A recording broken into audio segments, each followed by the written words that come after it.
And it's so fun to see everybody in school, everybody wearing masks like we have to do here. Yeah, I know. I remember the interview with you very, very well. And I remember how struck I was with both your relationship with Elise and the clarity of your mission. And then you disappeared back to Guatemala, so we could no longer track you. And one of the strange benefits of the COVID time is now we're talking to everybody on Zoom. What we're going to do is launch into questions when you're ready, but we've done our research as we usually do. If you have anything you'd like to say to us as kind of what's on your mind right now, that'd be great. And then we can launch into questions, or we can do it whatever way you want at this point. Okay. No, sorry, go ahead. Do you have anything you'd like to say to them to start with, or do you want to just launch? No, just maybe say something. First, thank you for the opportunity. And like you say, one of the good things of COVID is that we realize we're more connected, and we used to, I think that if things didn't happen in person, the virtual wasn't as good. But I think it's becoming good in terms that we can really connect with people that it would be harder. So for me, I'm thrilled to be able to see what's in your minds, to be able to more than anything to say. I'd love to hear, like, where you guys are at. How do you see the world? What do you want? What projects are you working on? What's important to you as young people these days with such a world that we have? I think for me, I'd really love to know where you are, and also at some point share a little bit of what we've learned through this 30 years of being your age and wanting to run away from the world, at least in my case, and then finding out a dream that was worth everything. So for me, I'd love to know, what you're thinking, how you're seeing the world, and what you'd like me to share based on the fact that you've researched me. so yeah. Very good. So actually, I think that's a really good idea, is to turn the tables a little bit. And let's hear, she asked a series of questions, right? About kind of how's it going? Where are you right now in this context? And I'd like to hear from a few of you so she can get the sense of who you are and what's on your mind. So let's take a couple of responses to that. Let's see. We're putting them on the spot, but that's what I do. Okay. Hi, I'm Summer. I'm glad that you're here with us today. So I feel like a lot of our generation kind of has a simultaneous, we're scared for the future, but at the same time, we know that it's our job to make it better and that we can do that. So I think there's a lot of hope there too. Beautiful. Hi, I'm Grace. I would definitely agree with Summer that our generation feels a responsibility to better the world in a way, but I think we also feel a lot of weight on top of us because of the problems that have been in our life without our consent in a way. Mm-hmm. Good. What you've inherited.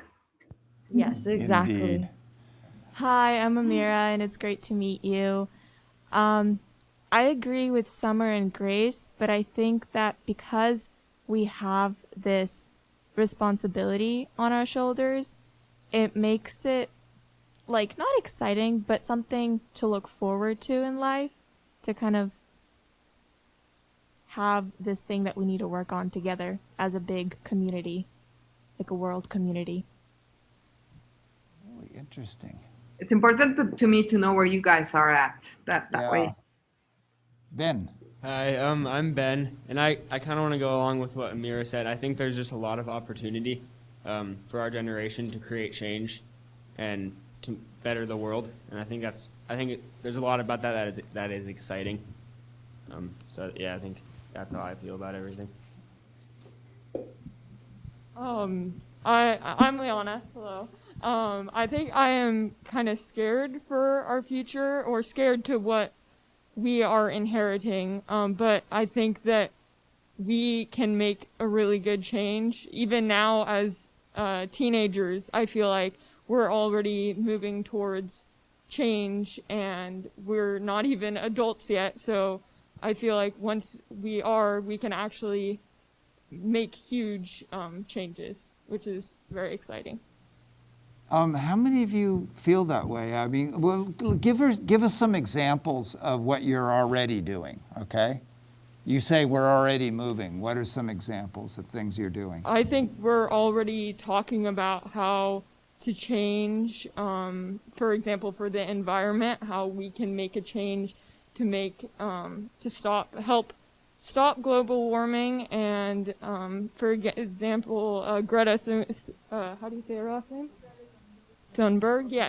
Yes, she is amazing, and she's only about our age, and she's already talking to world leaders. Like, that shows what we can do even at this age. And you're talking to a world leader right now. So that's the beauty of it. Somebody who has committed themselves to social action. Yeah, great. So you connected the dots for us. Good for you. Okay, does that give you kind of a temperature of the room? No, that's not just gives me the temperature, but that's exactly how I felt when I was their age. So I can connect. I'm getting chills from hearing you guys. I really am. Oh, beautiful, guys. All right. And you've been doing things like, I saw that blood drive thing. Explain that to me, because I didn't even stop to read the notice. Who's got that one? Hi, my name is Alyssa. So what SN was referring to, at school we started the American Red Cross Club, and we wanted to do a fundraiser to help raise money to give back to them. So that's something we've been doing. I've also started a group. It's called, we call it That's On Period Project, and I started it with some girls in my class, Grace and Blythe and Liana.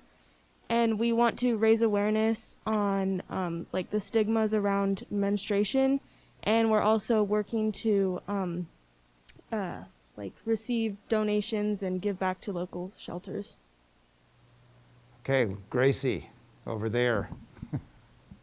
Yeah, building off of what Alyssa said, our area has a very high homeless population, and obviously a large amount of that population happens to be women, and we learned about sort of what happens to women in poverty and how they have a hard time receiving menstruational products.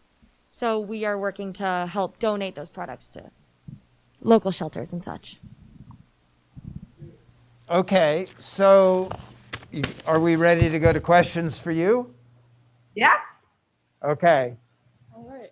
Okay, so the first question I have is on the Wakami website, it says that each of your products has a story behind it, or a story that inspires it. So can you talk about one or two of the stories? Yeah. Okay. So, and we're getting better at that. Yeah. One of the things that we realize is that, when thinking, what can we do to improve the world? In Guate, we had a lot of options around politics, or just different things, and I realized that really by building a brand, we can really now communicate the values that are important to us. So for example, one of the things that we love is the new bracelet of citizens of the world. I think, sorry, my phone's ringing. One of the things that we realized is that through COVID, that we were all connected. And COVID kind of connected us in the bad way. It made us realize how vulnerable we all are. But it also made me realize how connected we are as well for good, for collective projects, for things like that. So one of my favorite collections is the Citizen of the World collection, and just trying to think as, that borders are down with something like COVID. Imagine with collaboration, how, borders really don't exist and we can do many things. So that's one of the ones that I love. And it reflects, and we did like a manifesto. So as a brand that we put products out, we can have like the story of citizens of the world. Right now we did one on called La Tierra del Maizal, which is Guatemala, so the country of the corn crop. And the old stories talk about Guatemala being the people are men of corn and women of corn, and just really being able to honor our roots in a country that, just like the US, is so polarized and everybody is just looking for ways to divide. And our bestseller has always been like the Earth bracelet, which are 7 bracelets that talk about how the Earth was created, but it was dark, so a sun was attached to it. And but when the sun rested, it was dark again. So the moon and the stars were created, and water and air, but nothing moved. So plants and animals were created. And finally, boys and girls to take care of the earth. But the earth felt that something was missing, something that would connect it to everything that was created. And so love was created, connecting everything. And so that's our bestseller. And it just really reflects what we believe, because I think in times that are hard, we can choose 2 emotions, anger or love. And that choice throughout life is going to lead you to 2 very different ways. So we feel that always finding that love is something that inspires us. And right now we have like a nutrition bracelet where a percentage goes to kids with malnutrition. Or right now we're starting a scholarship program for all the villages, because with COVID, parents have no income. So, we can really, our products can really be ambassadors that do other things, but also that share this view of the world that it comes from a place of love and hope and unity, and not fear, division, and other things. And this was born in the middle of this pandemic. I can relate to you guys when you say that you feel fear for the world. In my case, I grew up, did high school in Kansas, came back to a country at war with 1 million people fleeing, 200,000 people dead, a lot of my friends dead. And just seeing, gosh, I want to run away from this country. And so I can really relate to that. You guys, none of you said you want to run away. I did, not just because I was ashamed for this war that was killing babies and families, but also as a woman, we were expected to do things that I thought were boring. So for me, this whole idea of wanting to run away, but then, finding that it was, even though it was hard, if I had a dream, that dream was really worth everything. And my dream was always, I want to live in a land with happy people and a happy earth. And that dream has been like, Wade, what you were saying, it's been the mission. How do we make people happy in a country with so much poverty, and how at the same time we can really improve the earth in a country where poverty takes a toll on the environment, but also corporate world takes a toll. Yeah, we have some questions about that too. I'm Ben.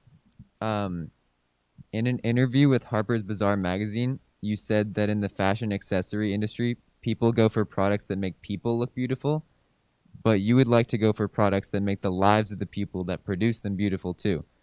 Can you talk more about that concept, and do you think that could be transferred to the industry as a whole? Yeah, for us, I never wanted to be a business person. I never wanted to sell products. I just wanted to change communities in my country, communities that were living on less than $1 a day. But these communities, what they would ask us was, if you can sell what we produce, the rest we can do. So as a biologist, I got a master's in agriculture. It was like, okay, what do you guys people do so I can sell?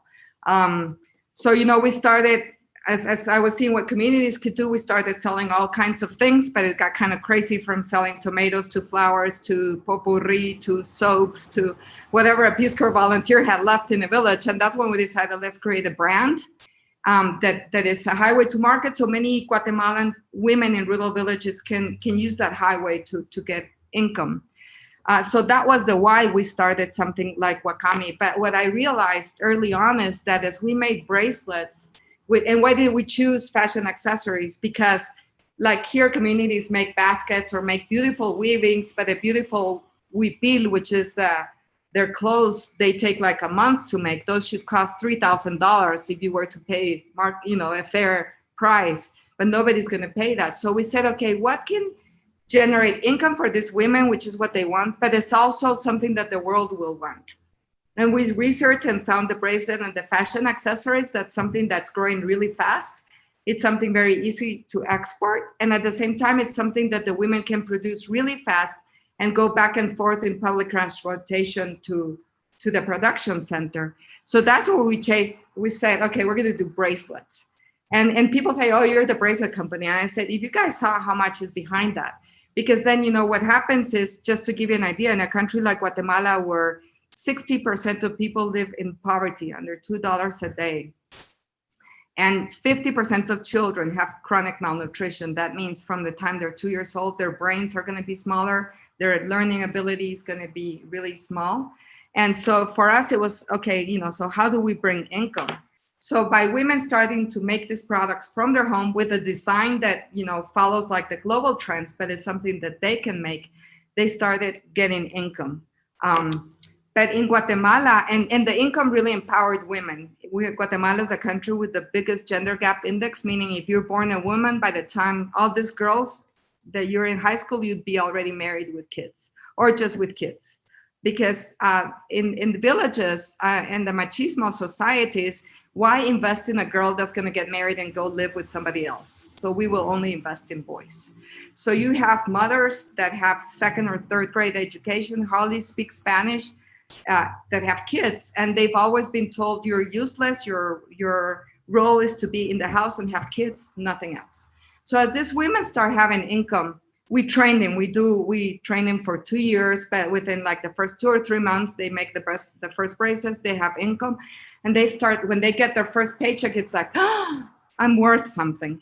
But in a country, so they start getting the income and they start saying, we thought we were going to be measuring divorce rates, but actually they're saying, now that we have income, our husbands value us, our kids value us, our community values us. So the money is not that they can use it, but it's what it represents, the fact that they can earn it.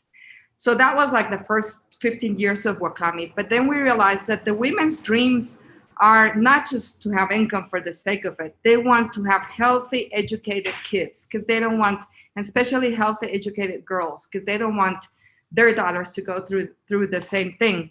So with Wakami, on one hand, we developed that through the social business, we do the income generation, but through Wakami Foundation, we do the other parts, which is bring to the women opportunities that really will improve their lives.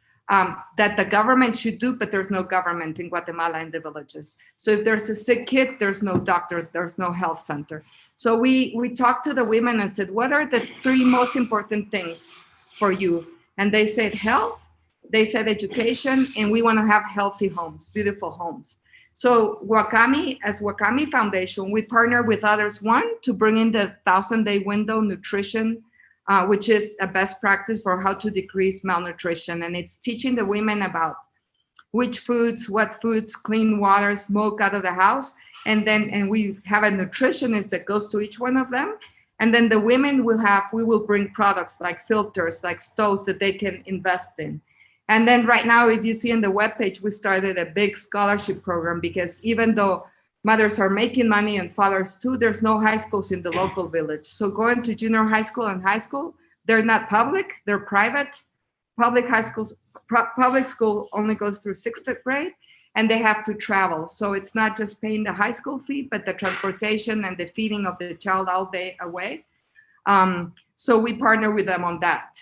So that's why we say our formula for change is dreams plus opportunity equals change. And Wakami is the 3 opportunities: to have a source of income, first to become a formal business, then to have a source of income, and third, to have services that allow them to transform that income into nutrition education, which is what they dream about. So that's why, and the more, so, you go to the villages and they will say, please, more orders, because they know more orders means more money, which means more dreams coming true. But we partner with them also on the part that the government should do that is not doing, or else the money with dirty water and no doctor and no knowledge about health doesn't improve the quality of life. So that's what we mean. And at the end, to finish answering your question, so I tell the women when people come to visit, they tell, my kids are going to school, they're graduating from college, and my house is beautiful, and my husband respects me. But I tell the women, but how have you changed through this? And when one of them said, for me, made it all worthwhile, she said, now, Maria, I can look at people in the eyes. I know I am worth something. So that's what we mean by products that transform lives.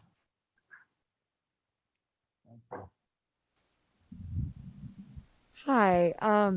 So I'm Grace, and I am very, very interested in the fashion industry, and I've done a lot of research and learned that it's very dominated by large corporations that engage in unethical and non-environmentally friendly practices. So what are some of the strengths and challenges of being an environmentally friendly and ethical brand? There are a lot. A lot, because when you talk about big factories and big things, like for Wakami, so first, we don't have a factory, right? It's different villages with women leaders, each one producing from their homes. So it's an expensive process, sending the products, receiving the products versus having everybody in one place. Second, in the handmade accessory in Guate, it's very few brands that pay minimum wage. Or the whole artisanal market is not based on minimum wage. So to be able to put that, it's another layer of expense. So I would say that is hard. And that's why at the beginning we were just exporting to distributors, but we didn't have our own brand. So a lot of the last years have really been built around the idea of we need to become a brand so we can share these values and we won't be competing in pricing. Because, for example, my customer in Japan will say, Maria, but in China I can get it at half. I said, yeah, but we're not China. This is about people that want to buy from a brand that will not just transform lives, but also transform our customers' lives through being part of something that creates change. So that's one of the challenges. I mean, in terms of sustainable products, more and more we are moving in that direction. So for example, right now, Wakami clothes are made from, the dyes are natural dyes. And there's a challenge in that. And sometimes, the technology is not so advanced, but right now we're starting to work with a company that recycles jeans. So it's called a New Denim Project. And so our new collection, which is very small items, we are not a clothing company, it's all from recycled jeans. So finding, and right now we're looking into, there's a company in Guatemala that is recycling plastic. I mean, it's For Oceans, is working in Guatemala recycling plastic. And so we're working with the factory so that recycled plastic can become bracelets that we can make for oceans. But it's like the volumes are, minimum volumes are so huge. So, this factory can only do it if it's like 3,000 cones is the minimum thing. And that will last for like 5 years. So, it's getting, but for me, what I've learned is not to be radical, but always to say it's either all recycled or all sustainable, or we don't do it, because then we wouldn't have the business. Our first thing is the women. But as more and more sustainable products come out, we choose those. But in a place like Guate, a lot of them are not readily available. But right now, my daughter, Anna, graduated from Savannah. She's in the industry, designing textiles. So more and more we have ways to do more sustainable things, more sustainable materials. But it is hard because there's a reason why climate change and poverty exist, and it's a market forces. Not everybody, with what we buy, we choose the world we want. But everybody has limited budgets, right? So do I go to this, just like cheap brand that sells me all that I want and I can buy 10 clothes, or do I, save for 2 months and buy one product, So, and we're all like that. We're all like, we have to, we cannot, it's hard to save the world on every single purchase that we make. But so those are the challenges. So to be a brand that is not cheap, but that people can understand what's behind it, so that they want to be part of a movement more than a brand. Did that answer your question? I love that. I love the phrase, by what we buy, we choose the world in which we live. That is a powerful statement. We talked a little bit about that. We were talking about supply chain and awareness of where things come from. So I really appreciate that you said that. let's see. Let's move on. Alyssa? Hi, I'm Alyssa. So I think it's really cool that through Wakami you're able to empower both women and men. So in an interview with Madonna School in 2008, you asked the question, "What happens when women can be women?" and later responded with, "Men can be men." Can you please expand on your thoughts on what that means to you?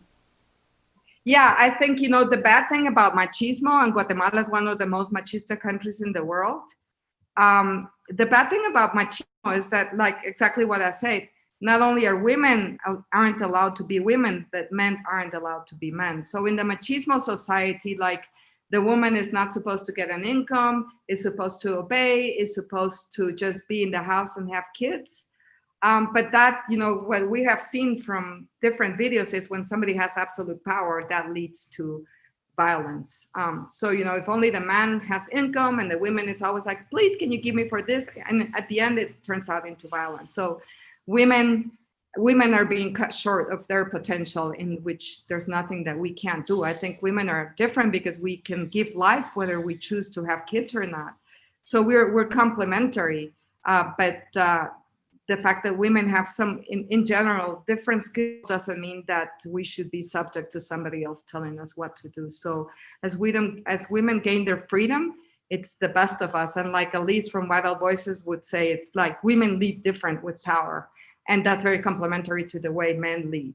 So that's good. But, when men in Guate, like if a man cries, you shouldn't cry. You should be a macho. What are you talking about? When a man is like, holding his kids, and it's like, oh my God, you're like a woman now. Or, in Guate, when women start working, the other guys tell the man, oh, now your wife is working, so that means you're not good enough. So, it's all these beliefs that come from fear and from making people fit into roles that are not working anymore for this world. So as each one can be free and connect on that, that's how we make the best of it. Santos, a 19-year-old mother that is the Wakami leader in a village in Lake Atitlan, I told her, Santos, what would you like to share with the world? What would you tell them if you could speak? And she said, Maria, I would tell them, the men to let the women work and be independent. Because if the man and the woman works in a home, the dreams become a reality faster. And that's in a country where if a woman leaves the house, that the men, and that not just the men, the women too, oh, she must have a lover. In this country, everything is about women being laid, like, oh, she must have a lover. Or why is she leaving the house? Who is she going to get together with? You're not a man. You're not strong enough. You're letting your woman out of control, all those things. But when women are empowered, the men are also grateful because most of the Guatemalans live out of agriculture. And climate change affects Guatemala. It's one of the most countries affected by it. We're a narrow country between the Atlantic and the Pacific Ocean. So for men, what they're finding, and the women are saying, oh, our husbands are thankful, because sometimes they would come and say, I don't have enough money. And we can say as women, look here, let's pay the bills together. And the respect that comes out of that, and the acknowledgement, and it's no longer somebody dominating the other one, that makes a difference.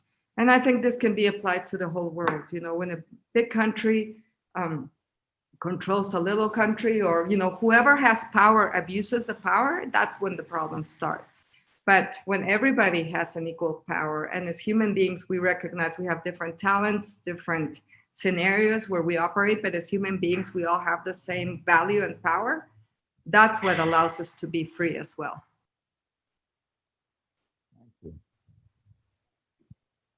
Yeah. You guys are reminding me things I didn't remember I had said. Hi, I'm Blythe. On your website, you've discussed how you must first build up communities to the point where they can take care of their families before they can take care of the earth. Can you talk about the connection between community building as it relates to the economy and the environment? Yeah, like I'm a biologist. I've got a master's in not alternative agriculture, but then they didn't have it, but in integrated pest management at Cornell. And I came back, and also my Mayan, in Guatemala, we believe that based on the day we're born with a mission. And for me, the environment, like I can literally feel the earth. I I'm a tree hugger. When I see a dirty river, all I think is about how do we make it clean. That's where my heart comes from. But when you go to Guatemala and you go to these villages, I realize that people cannot take care of the environment if they cannot take care of themselves first. So that's why I always say with Wakami, we took a 30-year detour in saying, okay, how do we get that income so that they take care of the environment? And acknowledging that, communities that are poor, maybe they contaminate rivers, cut some firewood, but it's not bigger than big corporations just chopping down an entire forest to do something else. So we all are responsible. But what I am seeing now is, and I love it, is as we start with the women, like, the home improvement, instead of using a lot of firewood, they're changing to gas stoves or to improved stoves that get the smoke out of the house, but optimize that. We're starting to do some recycling projects. And right now we're really starting in regenerative agriculture, which I love, because we've realized with COVID that markets are on and off, right? So when COVID happened, we started saying, okay, Wakami women have income from the market. Their men are usually coffee producers or something. So how can we bring another knowledge that in case the markets go up or down, they have food and they have some local things. So we started with regenerative agriculture, which is based, and it's a methodology developed by a Guatemalan migrant in the US. And you start with chickens that lay eggs. So you immediately, the next day, you have the eggs for local consumption and for local sales. But then with the chicken manure, you start fertilizing the coffee. You start doing organic gardens with native plants that also are for consumption and to sell. So right now, the women that are empowered and have a source of income, now we're starting to diversify their source of income into something that's my passion, that it's regenerative agriculture. So that's where right now we feel there's a perfect, it's beautiful seeing the women go in that direction. Beautiful. So this next question, I'm partly to blame for this. And it's probably the hardest question to ask, and it may be one of the harder questions to answer. But we thought that you would be a resource to answer a question that we couldn't answer. And so Amirah is going to take the challenge. And if the question doesn't make sense, we can discuss it. Go ahead, Amirah. Like my son-in-law says, uh-oh. Go ahead. Hi, I'm Amirah, and in class, we discussed the relationship between women's empowerment, economics, and the environment, and felt that there was an intuitive connection that we could not quite get clear. Could you please help us clarify this interconnection? Between economic development and environment? Between women empowerment, economics, and the environment. In other words, we asked you a question about economics and the environment, but women's empowerment seems to me, and we discussed it, and we didn't quite get there, but it seems there's an intrinsic relationship between all three. So we're adding in women's empowerment in relationship to the environment. And of course, we already know the relationship between economics and the environment. So I'm just wondering if you could connect the loop for us, because something I've wondered about for a long time, and we got into a discussion in class about it. Yeah, I will tell you what, at least based on my experience, right? Like I say, I'm no academic. I just can talk from what I have seen. What I have seen is, and that's where Vital Voices, that really women lead different. And there's exceptions, right? So I don't want to, but women lead different. When a woman has power, she will share that power. When a woman, usually like all the women leaders that I saw in Vital Voices, we all had strong connections, strong roots to our communities. There was something, we never dreamt of being leaders or being business people. There was something that hurt us that we really wanted to change. And so also women are also good at being able to cross lines that divide.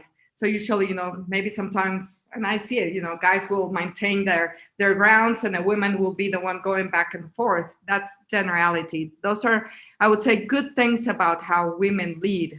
However, though, the fight might be, the women will be the bridge, the guys will forget about it faster than the women, we keep it with us. So women lead different. And I believe that because women are able to give life, we are wired differently, whether we have kids or not. We have that ability. That's in us. So the way we respect and see life is very holistic. I'm not sure that we would have that many wars if it was women sending their kids to war versus, so, and I think that applies to everything, to social, to the environment. So what I see is, with women, with Wakami women, a lot of them, it will be like, okay, Maria, my kids are out of high school, out of college, but I have 20 women here that have little kids. What can I keep doing? It's not about me anymore. It's about giving them the opportunities that we've had. And I think in the environment is the same. I mean, as a woman, for example, if you were a woman in Guatemala, you need water, you need clean water, you need firewood, you need food. Women are connected to those immediate needs. So as they start realizing that they can, if they don't throw the garbage in the river, is going to be cleaner, that the wood that they need for every day, then they need to plant that wood. I think there's this way of seeing things more holistic. I think when women make decisions, and that's why they say we're more complicated, we take more things into account.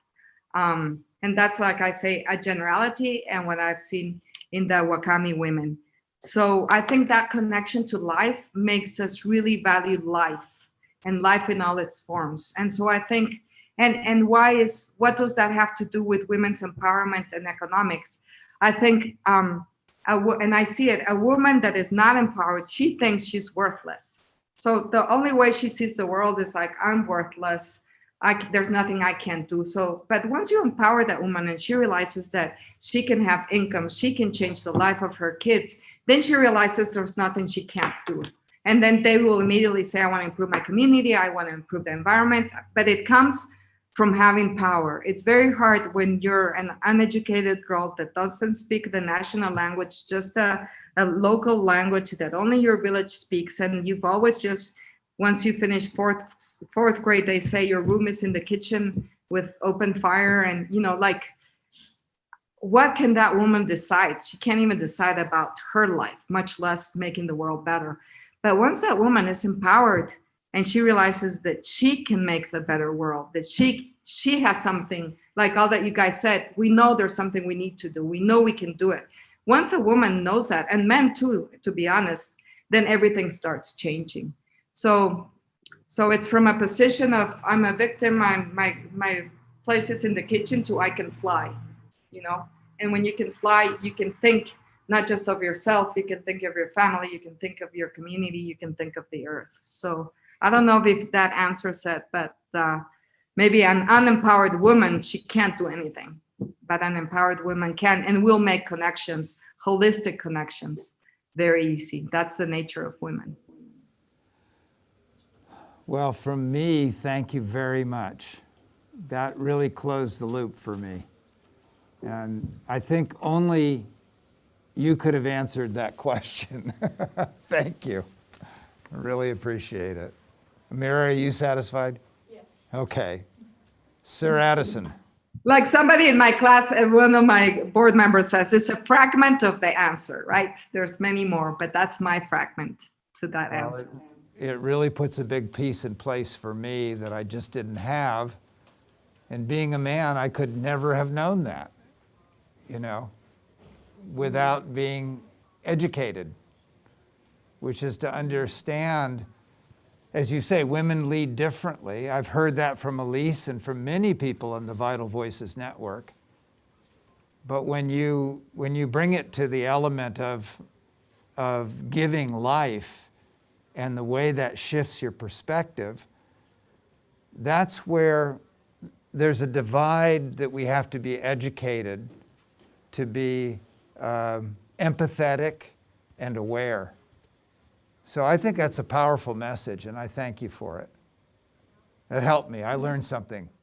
And to let you know, for example, I was one of the first business women in an all males think tank, and every time I would raise my hand, their eyes would turn and everything would turn. And it's like the minute we had 2 or 3 women in the room where we would support each other, there was more balance. At the end of my 4 years serving as a board member, they really said, Maria, you guys really changed us. Now we see the potential in you, and we're much a better organization because of you guys. And I think that's the same in the world that right now there's the balance between men and women is so bad. You need women to, to step up, and you need men to allow those voices to be heard. Part of why I was invited to that board meeting was because men in our class realized that they were missing something. So women have to step up, and men can provide the spaces. And I think as women and men are more empowered, we will all, as men and women, be free to be our best versions as humans. Beautiful. I remember Laylee Miller-Moreau told us one time that we asked her, when did things start to change when women came into the boardrooms? And she said, you needed about 30%, which is what you just said. And then it's a tipping point. Yeah. Beautiful. Sir Addison. Hi, I'm Addie. You said in an interview with Harper's Bazaar magazine that the skill most critical to your success is listening to people. How has the skill of listening enhanced your success, and what does it mean to truly listen to a person? I think, like I was telling you, I was more of an environmentalist. And the minute I went to communities and I didn't just listen to them, I felt their pain. That said, okay, skip the environment for a little bit. Let's go and try to work with these women so we can provide the opportunities that they need. So Wakami is a result of listening to what communities needed. But it's not just listening, it's the ability to feel as they feel. And that's called empathy, I think. So when I go to a village, I can connect to a mother that's just lost a child. I can connect to her pain, but I can also connect to her dreams. So, with my team, when we are training new people, I tell them when they say, oh, Maria, and they said this and they said that, I say, you know what, before you start anything, listen to the people and feel the people. And that will tell you how to get started. Because if not, you can just, deliver this speech that never connects with anybody or think you're bringing an opportunity that nobody really wanted. So, and I think when you can truly listen, you can truly feel, that's when we can build together. So with Wakami, we say we like to co-build with people of the world. And that means acknowledging we have part of the answer, but somebody else would bring the other part. But really, in Wakami, I think that the reason why we all change, not just the women, but our team and travelers that come to visit Wakami, is because we always start with acknowledging who we are as humans, what our dreams, what our fears are. And once you have a human connection, then you can build other things. But in a country like Guate, if you just came and told the women, okay, we're going to do this and that, they're going to be thinking, why is this opportunity for me? I'm poor, I'm a woman, I'm indigenous, I've told I'm worthless. So unless you connect, you cannot walk together with people. You'll be pulling people. And the whole idea is to walk together with people. And I think the beautiful thing for me is as I listen to them and as we try to bring solutions, my own pain heals. When I can heal other people's pain, mine heals. And so it's a celebration of coming together, but at heart and in our spirits first, before we do anything. And that's why today I wanted to know where you guys were at, because, I can just speak, but what is important to you? What are you thinking? What, where are you? How can I connect with you? Hi, it's Amirah again. And we read how Guatemala went through a 36-year civil war ending in 1996. Since that was 24 years ago, a new generation has been born, and I'm curious about the differences, if there are any, between those who went through the conflict and those who were born after the conflict. Yeah, I think they say that people that are 30 years or younger don't connect to the war, but they are living the consequences of the war. So yeah, well, I think the generation, our generation, is my generation. You know, if I would have spoken what I thought at that time when communities were being slaughtered by the military, and I was going to a university that was a high-end, like a private university, if I would have spoken my mind, I would have been killed back then.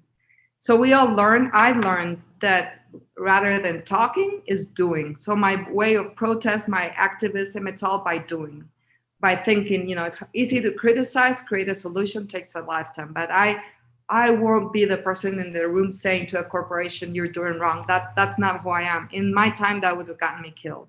I'm always about solutions and about finding what brings people together. The new generation right now, they're because it was a trauma that for the parents to see all of his family members killed. The new generation doesn't talk about it too much, but they know there's a pain there that is, unless you deal with something, it goes on for generations and generations. So although they might not talk about the war, the anger of their parents or the suffering their parents goes through. And what I always say is that in a country like Guatemala, it's so important for generations to talk about such things as these, so the older can heal, and as the older heal, then they can have better behavior towards their kids, and the kids can understand the older generation with what they went through. And that's something that's missing in Guate. Nobody ever apologized to the villages, or it was never like in South Africa where they, had people's trials. And so I think the new generation lives in poverty because now more people are dead because of poverty than because of war. And I think there's a certain anger and a certain feel like, and it's well deserved, the feeling like, we're victims of a system. And what that does is creates resentment. So you have a country like Guatemala where you have a lot of resentment here. And the people that didn't live the war just feel like, why are they still talking about the war? That was 50 years ago. So it's a lot of different dynamics, I think, that happen. So the new generation will speak up more. I mean, they won't get killed. They will be more brave. But there's still very limited resources because it's a country that is very polarized. As the war got turned out into left and right, communism and capitalism. There are liberals or communists, and there's no dialogue in between. So the war has different phases now, and the phases of poverty and caravans are a result of that not being solved. But also, yeah. But at the individual level, I think individuals see so much pain from their parents, and they breed that, and they don't understand necessarily why, because there hasn't been a healing process that needs to happen. I don't know if that answers your question. Yes, thank you. I would like to hear from you guys and have Maria hear a little bit about what she said, like something that struck you that was meaningful to you. And say your name again so she knows who you are. Hi, I'm Ben, and I thought it was really interesting because we've talked a lot in class about beautiful theories, which is pretty much just something that's it's just really simple, but it means so much. And you talked about how dreams plus opportunity equals change, and I thought that was I thought that was a beautiful theory, so I wrote it down because I thought it just it was so simplistic, but it meant so much, and it can be applied in so many different ways. So I thought that was really interesting. Thank you. Hi, I'm Liana again. And something that struck me is when you said that activism is by doing, and it's easy to criticize, but it's harder to actually make a change. And I feel like that is something that I really needed to hear because I struggle with how I can make a change. And I feel like sometimes that if I'm not speaking out and other people are, I feel like I'm not doing enough. But when you said that it's by doing, I can do other things that make a change, and I just don't have to be talking about it, but I can do other things. So thank you. Hi, I'm Grace again, and something that you said that struck me was, and SN also mentioned this, was by what we buy, we choose the world in which we live in. And I don't know, that really struck me because it's something I have also thought about a lot. How, you talked about we can make the choice to save up and buy ethical, or buy a lot and buy unethical. And I think that really struck me because it is such an important choice on what we choose to support and what we choose to, just support and buy and like give our money into. And I don't know, that's just very important for, I think, at least me to remember that there's always an ethical option, I think. It's interesting. Having money is a big responsibility in some ways, because when you spend it, you're pushing it through a whole chain of reality. So if you have money, there's a different kind of responsibility that goes with it, to see that it's spent in a way that doesn't make things worse. So that's a good point, Gracie. Thank you. Go ahead, Addison. Hi, I'm Addie. And you said that when women first receive their first paycheck, they often go to you and say, Maria, now I can look at people in the eyes and I know that I am worth something. And that kind of struck me because it's like crazy that people can think that they're inferior to someone else, even though we're pretty much all the same inside. And I don't know, it's just like crazy that that's a thing that has been enforced by today's society. And I thought that that was very, very strange. Because I live in like a very liberal bubble here, and a lot of I don't see like that kind of sexism or racism here. So to hear about it is just like shocking. Thank you. Send it back. Thank you, Addison. Hi, I'm Kayla. At one point, you said that everyone was born with a purpose and that yours was to help the environment.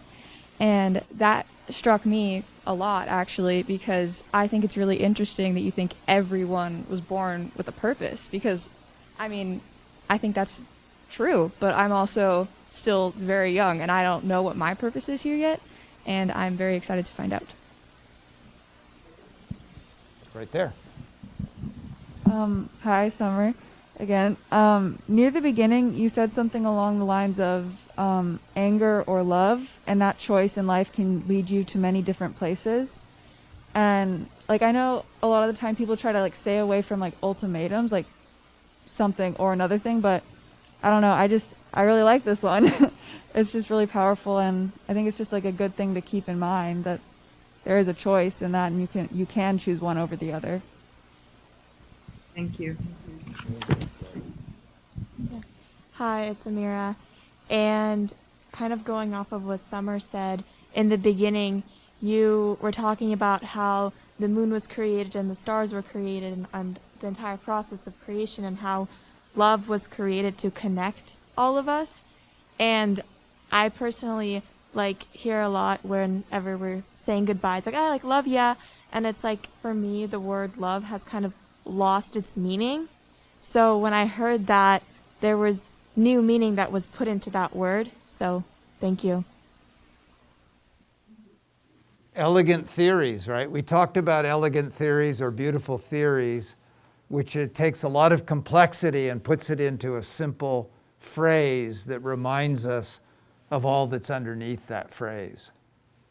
And actually it came from our study of a theoretical physicist by the name of Murray Gell-Mann, who discovered and named the quark.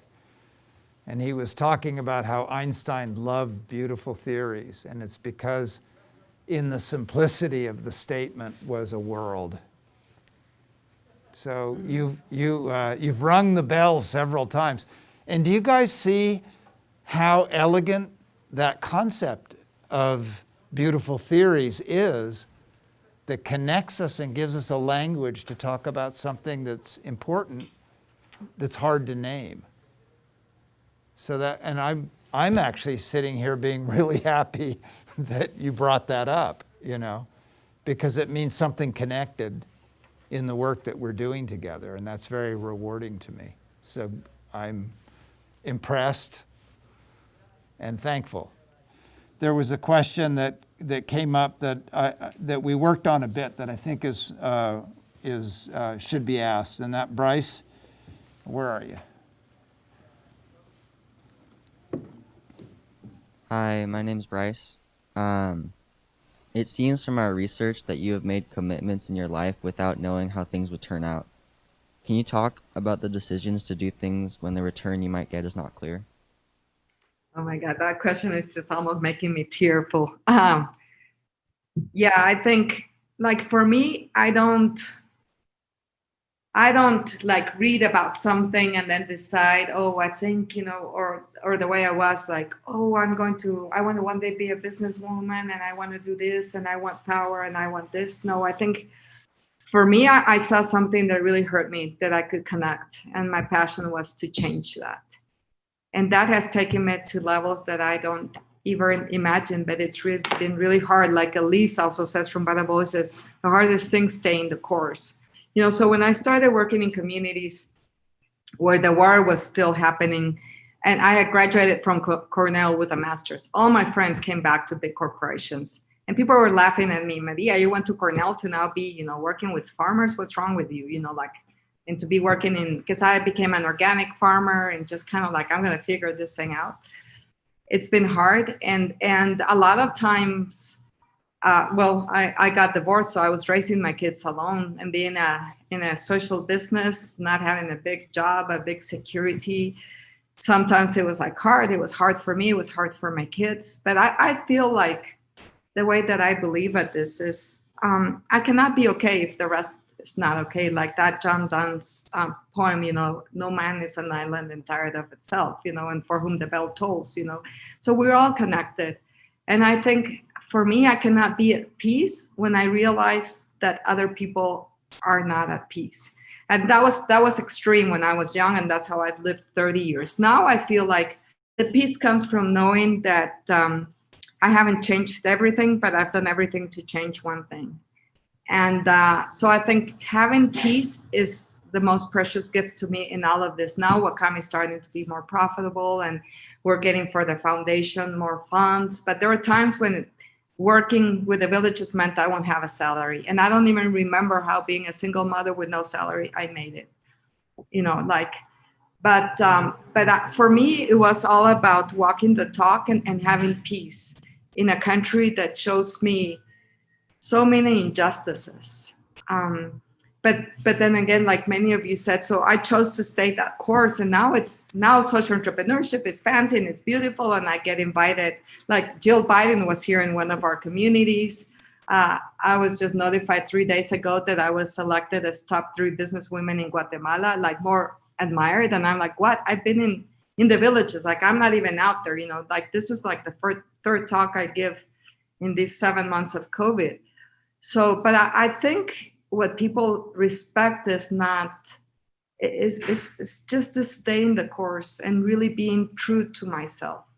And I think that when it's hard times, I don't go outside, I go inside and say, where is my walk the talk? Where is my spirit with my heart, with my mission, with my purpose, and try to align it. And it's been plenty times hard.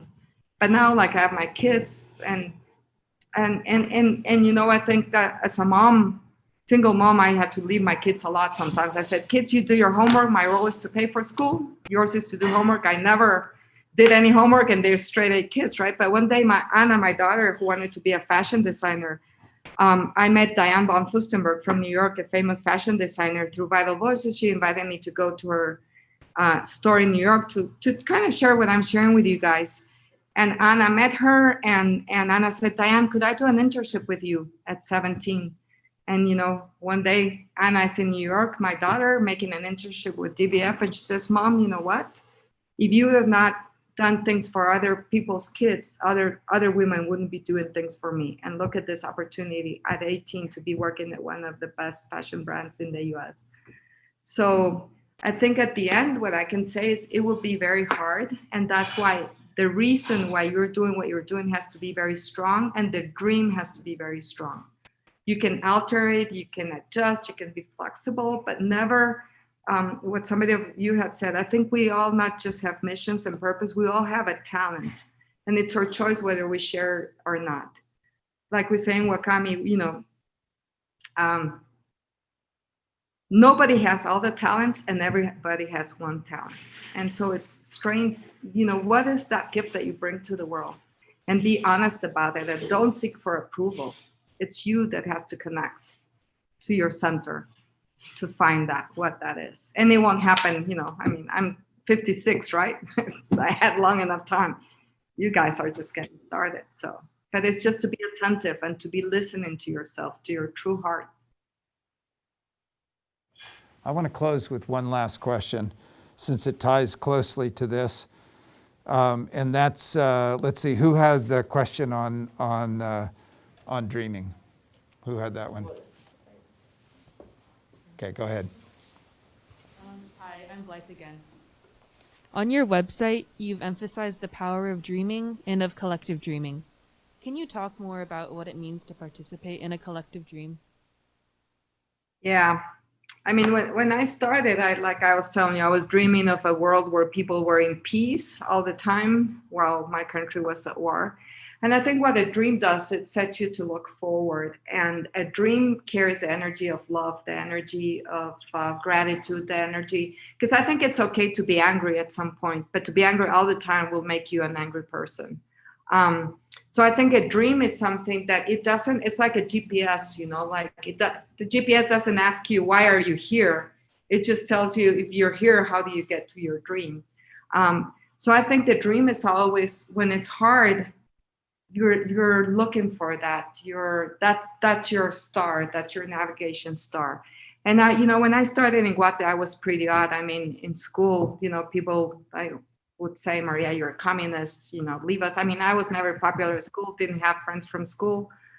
People would just single me out as the communist of the group. So, but I didn't care because I had this dream. But when I started, it was me not fighting the world, but me trying to change the world. But as 30 years into this journey, I can say that now my job is just to talk about what we do. But when I see like the nutritionist, Eugenia, the love that she does with the kids, when I see Kendall, the guy that incubates, when I see my communication team, Isa, it's just like, instead of being like, I have to work so hard and this is not fun, it's really, now I really come to enjoy the talents of people. And so we always say in Wakami, an individual dream is strong, a collectible dream is unstoppable. And I think, but to do a collective dream means you need to understand your role, your strength, what you can do, but what others are better at you at, and create this space to come together and to come together and to come together. So for me right now, I would say, from a girl that didn't want to be Guatemalan, didn't want to be a girl, wanted to run away from my country. Now I love this world because I'm finding a way not to change everything, but a way in which, by being myself, I can contribute together with others and in celebration with others. But there's a skill that somebody that dreams always finds it hard, and is to also be able to tell the truth when needed. I was always somebody like trying to please everybody but learning that. But so, yeah, the power of dreams is very, very, very powerful. So women, when they start the process with us, they draw their dreams, like they draw houses. And when it's hard, when the husbands say you can't do it, or when the braces don't come out right, they have that dream. And every week the technician says, how close are we to the dream? So also, sometimes you have big dreams, but what we also do is celebrate when the first brick, the second brick, then, one day Santos says, Maria, more orders, I need to build the doors, But it's the same for me. If I have this dream of happy people in a happy earth, everything that leads to that, I celebrate. So I try that whatever I do fits within that dream, because then it's worth it. But the power of collectiveness is, you will be blown away by what happens when many people come together, like I have been blown away. Yeah. That's how Mount Madonna Center and Mount Madonna School were created, as part of a collective dream. People coming together and making a sacrifice, and passing it on to the next generation is the challenge. Mm-hmm. Yeah. So Someday we have to have a conversation about that. So you guys understand now why I wanted you to have the opportunity to speak with Maria. Maria, I can't thank you enough for the inspiration and, I mean, for what you do in the world, but taking time for us to inspire us. This is a wonderful group of young people who I have a lot of faith and belief in. And my goal is to help put the ground under their dreams because I believe in them. And partnering with you in this moment is really very, very meaningful to me. And I just want to thank you for being willing to take the time with all that I know you have to do. That it's a tremendous gift, as always, and especially. Can I say something before we You close? may. You may. You get the last word. Yeah, I think, well, first, thank you, because I think, God, I wish I would have had a teacher like that. So thank you, Ward, for all that you do. I think it's incredible. Thank you guys for opening up to me and just giving me so much faith in what is to come. But I just want to share something because you started saying that, you feel the weight, but then it's an opportunity. And so all these words, and just want to close with something that I think it's important. And it's, for me, it's not a sacrifice to be out in the villages. I love the villages. I mean, it's a sacrifice to wear a suit every day, but for me, so it's for you, you can change the world best using the talents of the things that you love to do. It doesn't require sacrificing yourself. It requires enhancing yourself. So if you're a painter, if you're an artist, if you're a business person, you have to change the world, you have to love what you do. And that is your talent, and how you use it. That's where the biggest gift is. The other thing is you guys are young, so be gentle with yourselves. We're like, and you can't, like, every decision that you make, you can't, I mean, sometimes you have to choose what battle you're going to be in. And so I'm saying be gentle with yourself, be gentle in this. Transitions are important. As the world evolves, we'll be having more and more and better options. But be gentle with yourselves. You're 17, you're 18. So radical. Well, sometimes it's needed. Some of us are sometimes like that. But also just always just finding a little way to improve each time is good, rather than demanding perfection and in social, in environmental, in any way. So just be gentle and acknowledge the little steps that you make, rather than noticing what you're not doing, and do it for yourself and for your friends. Because high school can be, I did high school in Kansas, and oh my God, no bueno, like my husband would say. And then just remember that you each have a huge talent, and it doesn't matter whether it's local, whether it's global. Like we say in Wakami, global change begins at home. So I'd love to hear the projects that you're doing, because if you can connect locally to something that you really care about, that will be the basis for scaling. So no action is too small, and every action will teach you something and will lead you somewhere different. Once you take a step, you can see different things.